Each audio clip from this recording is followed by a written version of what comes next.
Ao longo de todos os capítulos do mangá de Black Clover, fomos apresentados por milhares de mascotes, um mais incrível que o outro. Mas é claro que eles não servem apenas para ficar de enfeite nos ombros dos seus contratantes, o que nos leva a perceber que todas as suas habilidades são incríveis. E é aqui que nós vamos discutir sobre todas elas. Yo, Geeks, aqui é o LP e vocês estão no canal do Geek Brasil. Fiquem ligados que esse vídeo contém spoilers do mangá de Black Clover. Sim, pessoal, vamos então aqui falar sobre todos os poderes dos mascotes de Black Clover. Eu ia fazer um vídeo só sobre os espíritos mágicos, depois eu coloquei ali o Lieb, e aí eu falei, vai todo mundo nessa leva pra gente falar sobre todos os poderes dos mascotes. Se eu estiver esquecendo alguém, me desculpem, mas já deixa nos comentários se eu esqueci alguém. Mas é claro, né, se a gente vai comentar sobre tudo isso, eu tô esperando o seu like, se inscrever aqui no canal e compartilhar esse vídeo com os seus amigos. É muito importante você continuar reagindo aos nossos conteúdos aqui no canal do Geek Brasil. E é claro, se você está com saudade de Black Clover, está procurando alguma história para ler, você pode ler a minha novel, Que Haja Luz. Olha só, temos poderes bem parecidos com o universo de Black Clover, que se trata da energia elemental, mas com um toque a mais, Qual é o nome do fogo verdadeiro? Qual é o nome do vento verdadeiro? Todos esses conceitos estão lá em Que Haja Luz. É uma novel escrita aqui por mim e também feitos ali pelos personagens através dos inscritos do canal. Então você pode ler tanto pela Novel Mania quanto também pelo Tapas. Os dois links estão na descrição desse vídeo.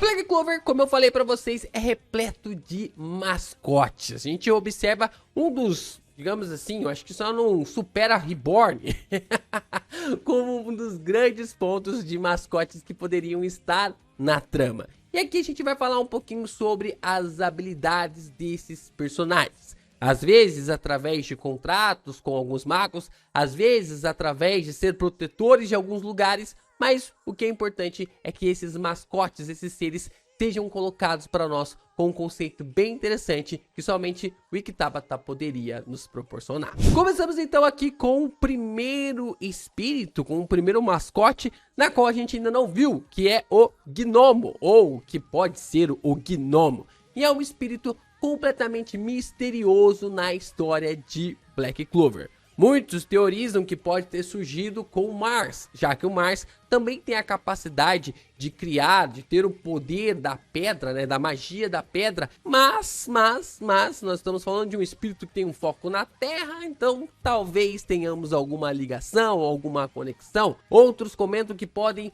ter ali o espírito relacionado ao Rei dos Anões, como o Rei dos Anões pode ter a habilidade de criar dungeons ou coisa do tipo, pode ser algo focado diretamente ao espírito da Terra, e como ele tem o poder de conectar ali outros continentes, já que uma descendente da Charme surgiu na Terra do Sol, de alguma forma ela surgiu por lá, mas até agora é o único que falta para completar o quarteto de Paracelso, os espíritos ficados ali, colocados pelo Paracelso no nosso mundo, através de como o Tabata abordou isso em sua história. Então, ficamos nos questionando quando o espírito da Terra vai aparecer no mangá.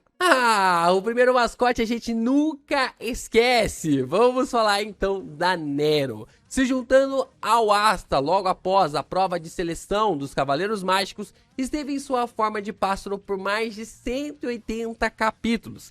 Sempre ajudando os Touros Negros em suas missões. Lá na saga dos Elfos, a Nero foi de suma importância para a execução de tudo que foi elaborado, para os Touros Negros encontrarem as pedras mágicas e ao mesmo tempo ajudar o Asta e os demais a cumprir os seus deveres. Mas depois tivemos a grande revelação que a personagem na verdade era Secre, uma maga que viveu há 500 anos e foi auxiliar direta do primeiro rei mago. A magia da Secre envolve selamento, por ter uma capacidade absurda de produzir objetos mágicos para auxiliar os mágicos do reino de Clover, a Secre ganhou uma importância muito grande na história, ao ponto de fazer com que magos que têm pouca magia, ou camponeses e pessoas da plebeia que não têm tanta condição assim de ter poder mágicos, conseguiram comparar ali os seus poderes com até mesmo pessoas da nobreza. Foi responsável por não deixar Tetia morrer e ainda por cima salvar um dos gêmeos da morte depois dos ferimentos graves que a irmã do antigo rei mago sofreu. Isso foi crucial para que os personagens pudessem ter os seus descendentes até os dias de hoje no reino de Clover. Ela não é um mascote, mas cabe sua importância aqui. Vamos falar da Dryad.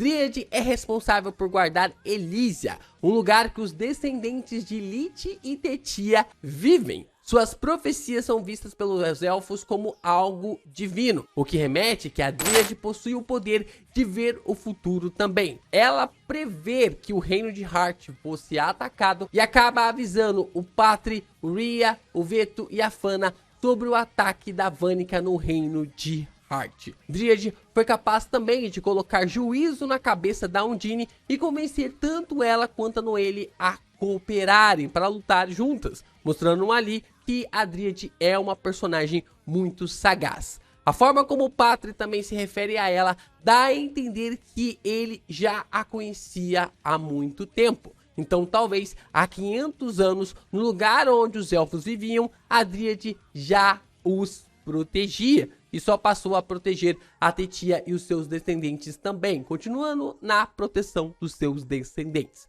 Ou seja, a Dryad pode estar viva há muito tempo, protegendo assim a linhagem de Lith e Tetia. Temos também uma magia e mascote, que é a Rogue. Depois de ser elevada ao máximo, depois de ser esticada ao máximo, Vanessa despertou uma nova magia que ela nomeou de Rogue. Seu poder é de que, tocando um alvo, o gato pode mudar o resultado de um evento subsequente para o mais favorável para o usuário. Rogue tem um dos poderes mais apelões de todos em relação ao mangá, e já salvou o Asta da morte várias e várias vezes na história. É uma das habilidades, é um dos mascotes mais roubados do mangá, com toda certeza. Continuando na lista dos mascotes que não decidem se são magias ou mascotes, temos as ovelhas de algodão da Charme. As ovelhas de algodão da Charme produzem comida o tempo inteiro e é a única magia do mangá que tem a capacidade de aumentar o poder mágico dos magos também. Nenhuma outra magia tem a capacidade de alimentar o poder mágico dos magos, apenas o poder do algodão, do alimento gerado pela Charme. Mas isso é na sua forma humana, porque na forma anã, Charme tem a magia do lobo da gula. Ele tem o poder de drenar o que quiser, seja esse algo real ou mágico. Ele simplesmente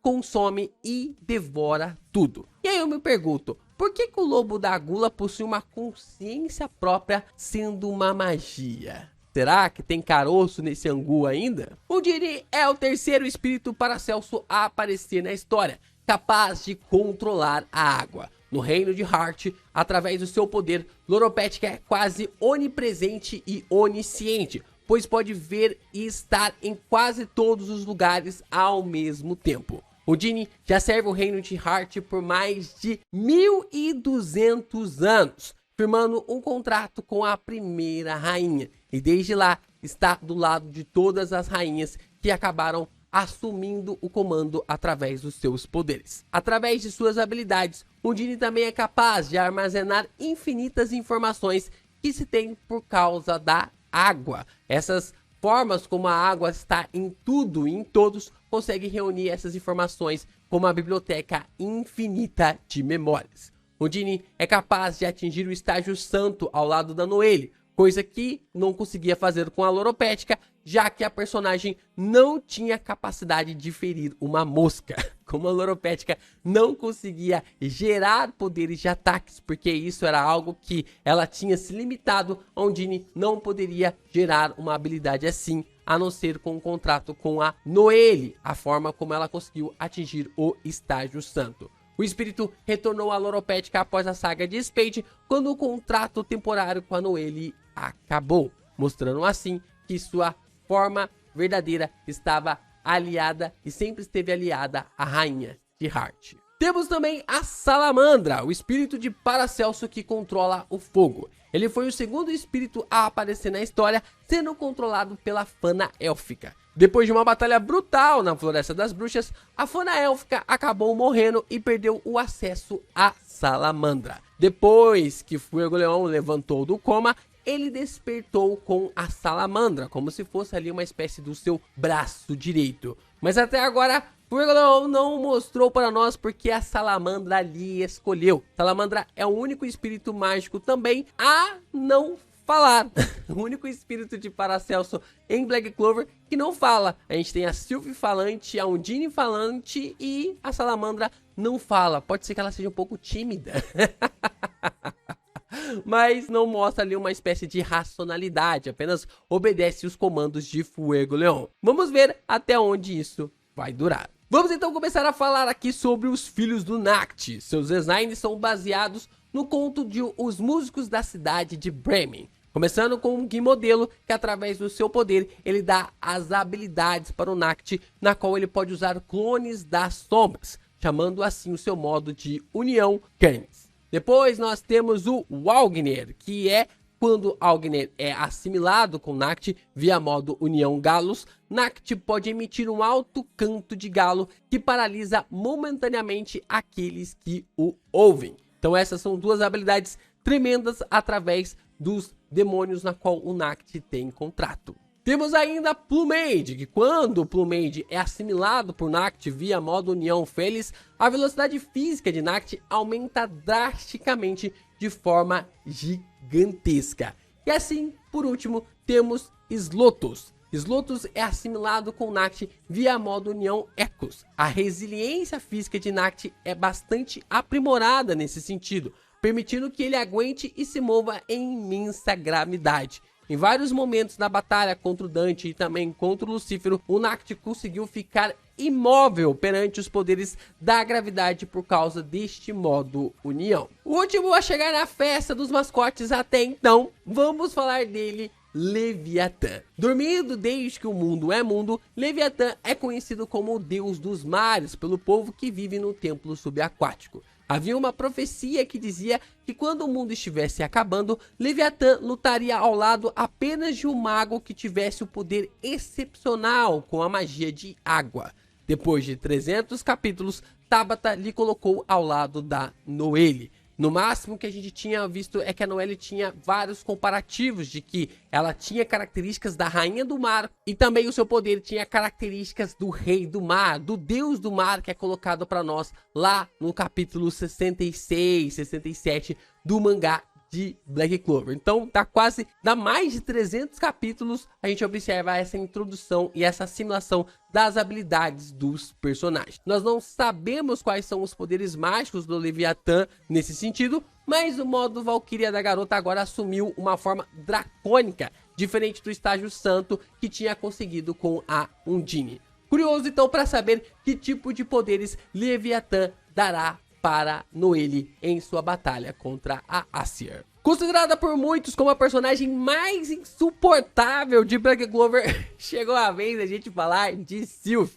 Sylph foi encontrada pelo Yuno em uma dungeon na forma de um pergaminho. Depois viemos a saber que pergaminhos são os grimórios das pessoas que nascem na Terra do Sol. Será que isso pode ter alguma ligação? Será que isso pode ter alguma conexão? Não sabemos, mas eu espero que o Tabata não esqueça desse detalhe. Bom, assim que a Sylph apareceu pela primeira vez, ela parou o tempo, impedindo com que o Asta morresse para o Mars. Sylph então evoluiu em muitas suas habilidades, chegando até mesmo a ser o pilar da magia de vento do Yuno, para que eles pudessem usar juntos a magia da Terra do Nunca. Um poder capaz de impedir que o tempo dos seus companheiros sejam roubados, anulando completamente a magia temporal de Lucius Ogres, já que a magia temporal do Lucius e do Julius funciona com eles roubando o tempo dos seus aliados e também dos seus adversários. Agora sim, vamos falar do queridinho da galera, vamos falar do Liebe. Comendo o pão que o diabo amassou no submundo, Liebe